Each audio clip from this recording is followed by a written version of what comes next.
Hi viewers, welcome to our channel. ప్రస్తుతం మనతో పాటు ప్రముఖ పొలిటికల్ అనలిస్ట్ కిలారి నాగార్జున గారు ఉన్నారు. వారితో ఒకసారి మాట్లాడదాం.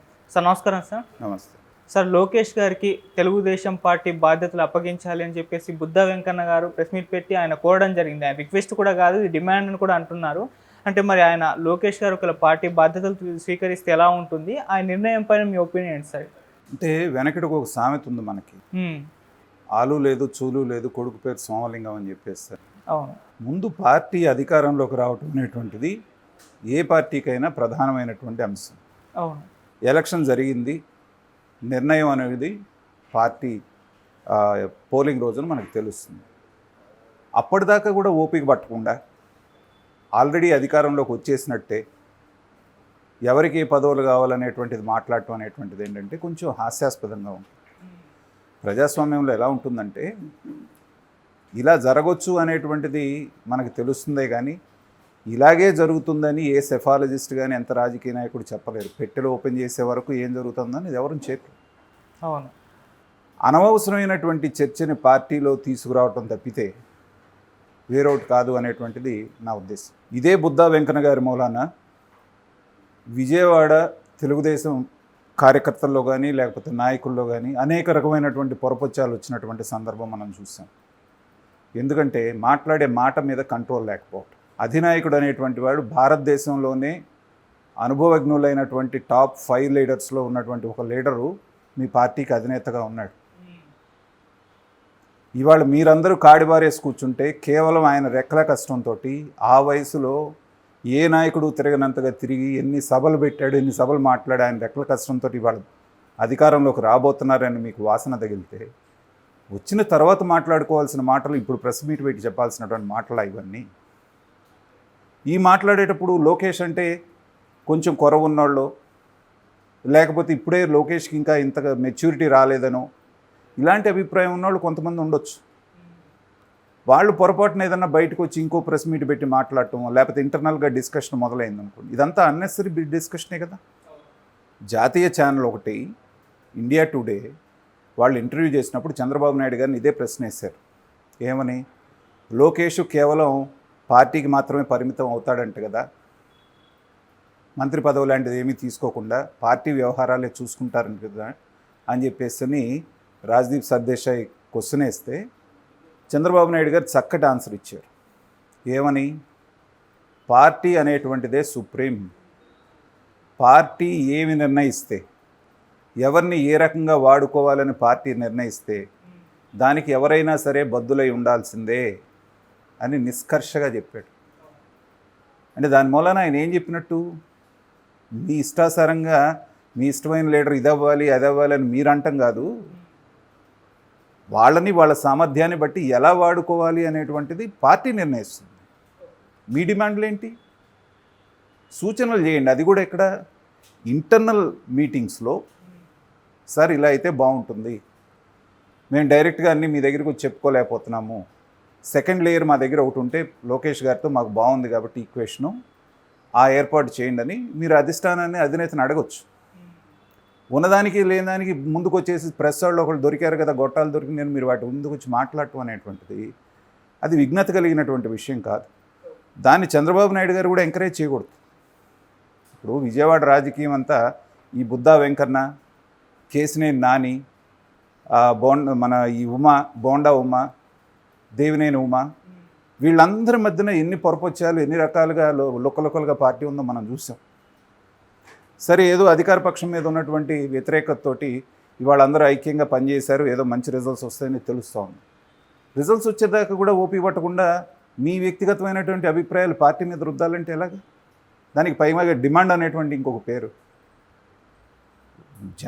తెలుగుదేశానికి ఉన్నటువంటి ఒక పేరు ఏంటంటే క్రమశిక్షణ కలిగినటువంటి పార్టీ.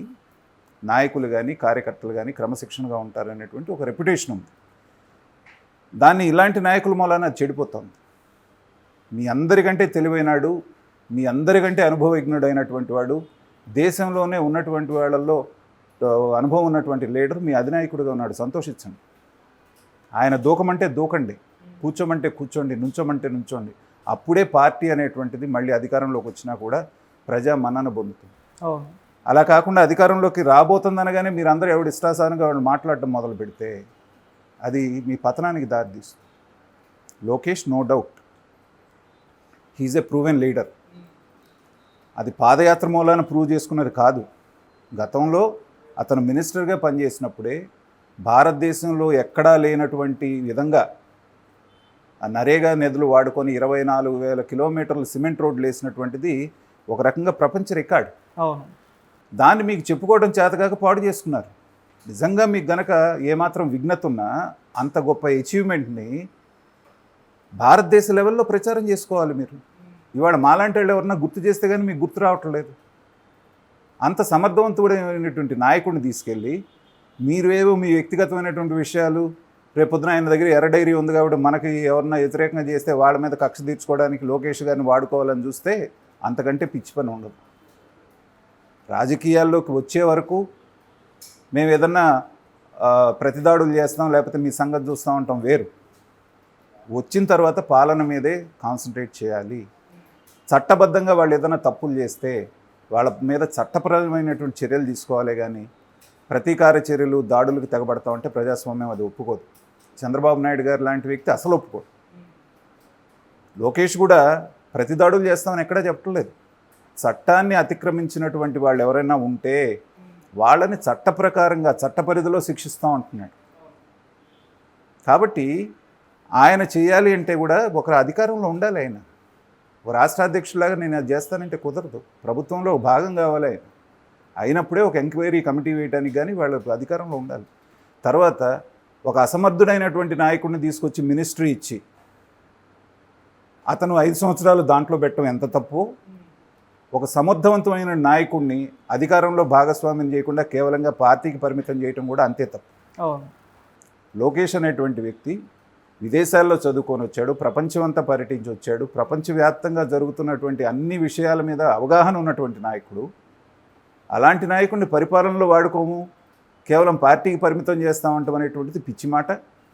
అది ఎవరన్నా చెప్పినా కూడా అది చంద్రబాబు నాయుడు గారు ఒప్పుకునే పరిస్థితి లేదు. ఎందుకంటే సమర్థుడిని సమర్థవంతంగా ఉపయోగించుకోవాలి రాష్ట్ర ప్రయోజనాల కోసం.